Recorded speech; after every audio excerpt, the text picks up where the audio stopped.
নমস্কার বন্ধুরা, আমি অরূপ। আর আজকের অত্যন্ত গুরুত্বপূর্ণ একটি আপডেট তো আপনাদের সামনে নিয়ে আসলাম। সেটা হচ্ছে যে আমাদের প্রত্যেকেরই নজর ছিল ইসলামাবাদ বৈঠকের দিকে। তো ইসলামাবাদ বৈঠকে যে হচ্ছিল 11 এপ্রিল, সেই 21 ঘন্টা মানে বৈঠক হওয়ার পর সেই সেই বৈঠক ছেড়ে মাঝপথে কোনো সমাধান না হওয়া সত্ত্বেও 21 ঘন্টা সে হওয়ার পর সেই বৈঠক ছেড়ে চলে যাচ্ছে আমেরিকার president, vice president JD Vance. কিন্তু এই বৈঠক হওয়ার কিন্তু একটি গুরুত্বপূর্ণ বিষয় প্রত্যেকের নজর ছিল, যেন এই নজর ছিল যে রাজধানী ইসলামাবাদের দিকে। তার কারণ তার কারণ হচ্ছে এই বৈঠকে দীর্ঘ কয়েক দশক পর কিন্তু শত্রুতা আজ মিটে যাবে, মানে গতকালকে মিটে যাওয়ার মানে অনেকে আমরা আশায় ছিলাম। এমনকি 2-3 দিন যাবত এই বৈঠক হওয়ার কথা ছিল এমনও শুনছিলাম। তো তার পরবর্তীতে দেখলাম যে না, 21 ঘন্টা বৈঠক হওয়ার পর, দীর্ঘ আলোচনার পর কিন্তু মার্কিন প্রেসিডেন্ট জেডি ভ্যান্স কোনো চুক্তি ছাড়াই আমেরিকার উদ্দেশ্যে রওনা দিয়ে দিয়েছেন। কেন এই ঐতিহাসিক সুযোগ নষ্ট হলো? প্রায় 1900 প্রায় এত ঘন্টার পর কিন্তু এই যে 21 ঘন্টা আলোচনা হলো, এবং সেই আলোচনার যে বৈঠক হলো, সেই বৈঠকে কিন্তু একটা গুরুত্বপূর্ণ আরেকটা বিষয় ছিল, সেটা হলো 21 ঘন্টা আলোচনা করে কিন্তু 1979 সালের পর কিন্তু এটা অত্যন্ত গুরুত্বপূর্ণ একটি বৈঠক হচ্ছিল। দুই দেশ পাশাপাশি মানে বসে একটি বৈঠক করছিল। কিন্তু কেন কেন এই চলে গেল? কেন এই আলোচনা নষ্ট হলো? ইরান কি সত্যি পারমাণবিক অস্ত্র বানাতে চলেছে? চলুন বিস্তারিত আলোচনা করি, দেখবো এর ভিতরে কি আছে। আমি প্রত্যেকটি পয়েন্ট উল্লেখ করে করে আমি কিন্তু এখানে আলোচনা করব। তো খুবই গুরুত্বপূর্ণ একটি ভিডিও। তো অবশ্যই সবাইকে, প্রত্যেককে আমি বলবো যেন ভিডিওটি শেষ অবধি দেখার জন্য। তো অনুরোধ রইল। তো যেই বিষয়টা হচ্ছে নিয়ে আমরা আলোচনা করছিলাম, যে ইসলামাবাদের যে সেরেনা হোটেলে আলোচনা হচ্ছে, প্রায় 21 ঘন্টা যাবত আলোচনা হচ্ছিল। তো তারপর 1979 সালের পর, মানে সালের বিপ্লবের পর, যে ইসলামের যে এই বর্তমানে যে ক্ষমতায় আছে, তো সেই খামনি পরিবারতে, সেই খামনির যখন অভ্যুত্থান হয়, সেই ইসলামিক রাষ্ট্র, ইসলামিক দেশ যখন গঠন হয়, তার পরবর্তীতে কিন্তু এটাই কিন্তু সব থেকে, মানে এত বছর পর কিন্তু এই আমেরিকার সাথে প্রায় 40 বছর পর প্রায় আমেরিকার সাথে কিন্তু একটি বৈঠক, সামনাসামনি বৈঠক হচ্ছিল। কিন্তু সর্বোচ্চ পর্যায়ে বৈঠকে, এবং এই পর্যায়ে সরাসরি বৈঠক হয়, তার মধ্যস্থতাকারী ছিল হলো পাকিস্তানের প্রধানমন্ত্রী শাহবাজ শরীফ এবং সেনা প্রধান জেনারেল আসিফ মুনির এই বৈঠকের আয়োজক ছিলেন। এবং জেডি ভ্যান্স তাদের অতিথেয়তায় প্রশংসা করলেও মূল কাজকর্মে কিন্তু, অর্থাৎ ডিল সম্পন্ন করতে পারেননি।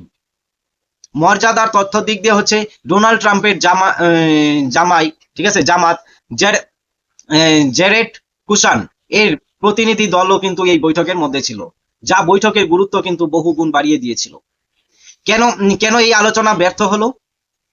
আপনি এখানে মূল কয়েকটি পয়েন্ট আমি ব্যাখ্যা করছি, যে পয়েন্টগুলোর উপর ভিত্তি করে যে আলোচনা ভেস্তে যাওয়ার মূল কারণ হতে পারে। Nuclear issue.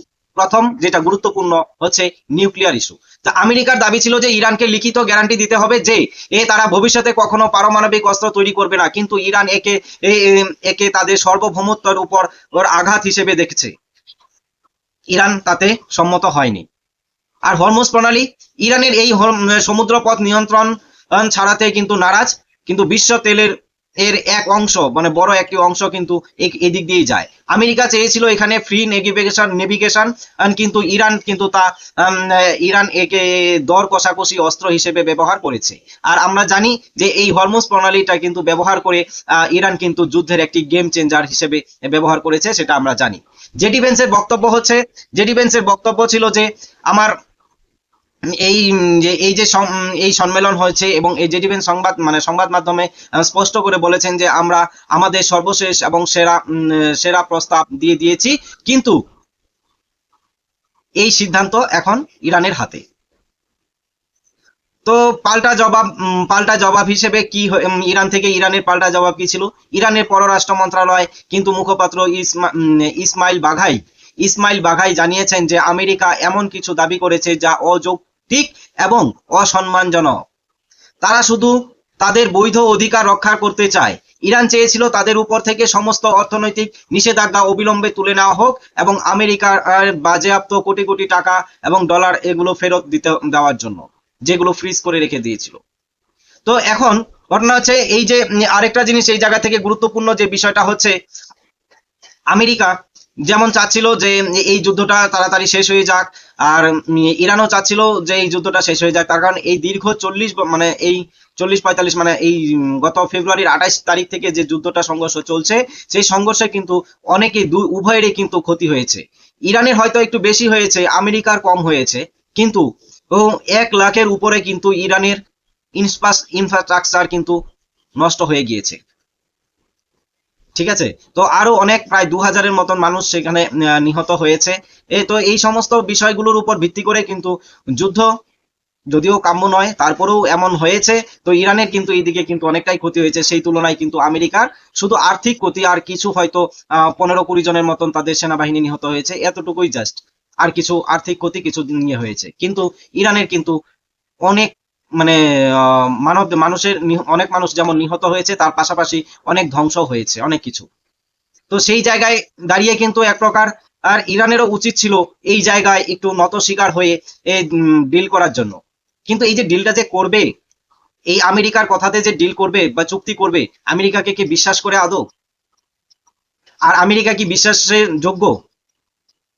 লিবিয়াতে কি হয়েছিল? লিবিয়া প্রসঙ্গে যদি বলা যায়, যে এই জায়গায় কিন্তু লিবিয়া প্রসঙ্গও কিন্তু উঠে এসেছিল, যে লিবিয়াতে কি করেছিল। তো ইতিহাসে অতীতের এই প্রসঙ্গটা কিন্তু তুলে দিয়েছিল, কিন্তু ইরান কিন্তু তুলেছিল। লিবিয়াতে যেমন পারমাণবিক অস্ত্র মানে পরমাণু সব মানে নিয়ে গিয়েছিল, তারপরে অনেক কিছু বিধি নিষেধাজ্ঞা সবকিছু করলো, তার পরবর্তীতে কিন্তু যেতে দেখা গেল, তার পরবর্তীতে আবার আমেরিকা ওখানে অ্যাটাক করে তো তার মেন লিডারকে মেরে দিয়েছিল। তো এর জন্য অতীতের হিসাব করে কিন্তু ইরান কিন্তু শিক্ষা নিয়ে কিন্তু মানে বিশ্বাস করতে পারেনি আমেরিকাকে, তার জন্যই আরো মূল কারণ। আর আমেরিকা কিন্তু সঠিকভাবে এই যে তাদের যে তারা সবকিছু ইরান যদি এগুলো বন্ধও করে দেয়, যদি আমেরিকার দাবি যদি মেনেও নেয়, তারপরেও কিন্তু যে তাদের উপর কোনো ধরনের অ্যাটাক হবে কি হবে না সেই নিয়ে কিন্তু অনিশ্চয়তা ছিল। সেই বিষয়ে কিন্তু কোনো ধরনের গ্যারান্টি কিন্তু দেয়নি আমেরিকার তরফ থেকে। তাহলে সেই চুক্তিটা কিভাবে হবে? এই চুক্তিটা যে হবে, এই যে দুইজনের মধ্যে যে একটা বিশ্বাসের উপর ভিত্তি করেই তো কোনো একটা চুক্তি হবে। তো শুধু কাগজে কলমে লিখে সবকিছু করে নিয়ে আমেরিকার মতন স্বার্থ গুটিয়ে নিয়ে চলে যাবে সবকিছু, তারপরে আবার অ্যাটাক করে দিবে, নয়তো বা ইসরায়েলকে দিয়ে অ্যাটাক করিয়ে দিবে। তো সেই জায়গায় যেই জায়গায় বিশ্বাস নেই, সেই জায়গায় তো কোনো কিছুই সম্ভব না। তো এই যে এই পরিস্থিতির মধ্যে এই যে ট্রাম্পের প্রতিক্রিয়া ও বিশ্ববাজারের প্রভাব কি আছে হতে চলেছে, সেটা নিয়ে আমি বলছি এখন এই পয়েন্টে। সেটা হচ্ছে ট্রাম্পের বক্তব্য হচ্ছে regardless of what happens we win. তিনি তার নিজের মেজাজেই কিন্তু এই কথা বলে যাচ্ছেন। তিনি বোঝাতে চেয়েছেন যে আমেরিকা কোনো চাপের কাছে নত স্বীকার করবে না। আর যে তেলের দাম, বৈঠক ব্যর্থ হওয়ার খবর ছড়াতেই কিন্তু বিশ্ব বাজারে কিন্তু ক্রুড অয়েলের দাম কিন্তু বাড়তে শুরু করেছে। হরমুজ প্রণালী দিয়ে যাতায়াত বন্ধ হয়ে যায়, এবং তবে ভারতের পেট্রোল ডিজেলের দাম আকাশ ছোঁয়া হতে পারে, সেটা নিয়ে কিন্তু আমরা এখন মানে চিন্তায়। আমরা শুধু ভারতবর্ষে না, প্রত্যেকেই। ভারতের জন্য উদ্বেগের কারণ কিন্তু এই মধ্যপ্রাচ্যের স্থিতিশীলতার উপর অনেকখানি নির্ভরশীল। মধ্যপ্রাচ্য থেকে কিন্তু ভারতের প্রায় 80% উপরে কিন্তু এখান থেকে জ্বালানি কিন্তু আসে ভারতে। তো সেই দিক থেকে কিন্তু ভারতে অত্যন্ত গুরুত্বপূর্ণ ছিল সেই এই শান্তি চুক্তিটা। তো এখন বন্ধুরা যে এই পরিস্থিতি আপাতত 7ই এপ্রিল থেকে যুদ্ধবিরতি যে 14 দিনের যে ঘোষণা করেছে, সেটা কি এখন ক্ষণস্থায়ী বা সেটা কি স্থায়ীভাবে হয়ে যাবে, সেই জায়গাটা বলা মুশকিল।